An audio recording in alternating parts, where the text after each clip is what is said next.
So recently, I saw an article talking about how by 2030, all baby boomers will retire either at or over the age of 65 plus on average. This was on the news, and it was this clip. The news anchors spoke on the Great Resignation, um, and I was just thinking about how it relates to the baby boomer generation. And, we saw from about 2020 till about 2023 a huge boom in various industries from tech to healthcare to finance. And we saw during that period of time thousands of workers either changing or exiting certain fields and seeking jobs in different fields. And many of those fields were relevant to, as I previously mentioned, tech, healthcare, finance, and beyond.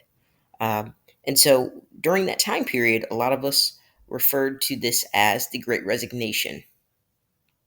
And when we think about the Great Resignation, we think of exit. We think of either quitting your job or moving on. And a piece of that happened these past 3 years, but the real resignation has not happened yet. And I know a lot of news sources won't tell you this. Media may or may not tell you this. But by 2030, 75 million boomers will retire. This means another world wealth transfer. We just saw one happen in 2020, and I would even argue that it's still going on. And every year, really, thousands of millionaires are made, and really every day, millionaires are made. But when we think in large numbers, we saw that uh, very clearly in 2020. So again, by 2030, we've got those 75 million boomers that are retiring. What does that mean? That means um, there's an opportunity for millennials, Gen Z, and even future generations to capitalize on this. It all starts with finding solutions to what your needs are. A lot of times, being able to provide a solution for yourself can expand to providing a solution to other people. For me personally, it started with starting a boring business. Now, many of you guys can buy these, um, but I see lots of opportunity with this new transfer waiting in the wings.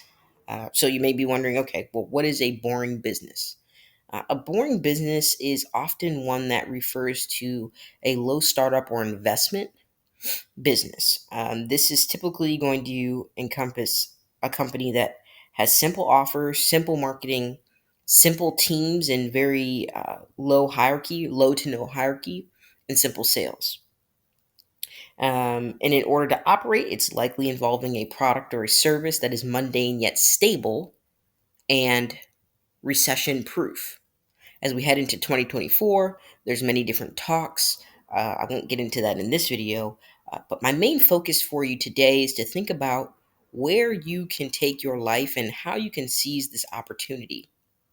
I'm in many different Facebook groups online, uh, many Facebook groups predicated towards entrepreneurship and specifically buying businesses. I take my time daily and I'll go through and I'll read what offers are being made. You can tell when there's a motivated seller based off of the way that they're pricing their business, the way that they're willing to negotiate and get on calls, the information that they simply give you about their business. And the more and more that I continue to study these Facebook groups, that I continue to engage with entrepreneurs from that boomer generation or even Generation X, it's very easy to see those opportunities and how lucrative running specifically a boring business can be. Not everything can be shiny, but what matters most is that you're able to bring in a stable income for yourself while living a free time and allocate that time with ease.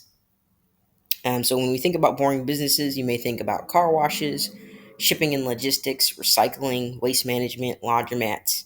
I personally went the cleaning business route. Um, so it's something to think of. You may have heard this term boring businesses coined by the YouTuber Codie Sanchez. Uh, I'm not sure if she actually was the originator of that, but many have looked to her as inspiration for buying these boring businesses. And so I encourage everyone who's willing and able to start a boring business.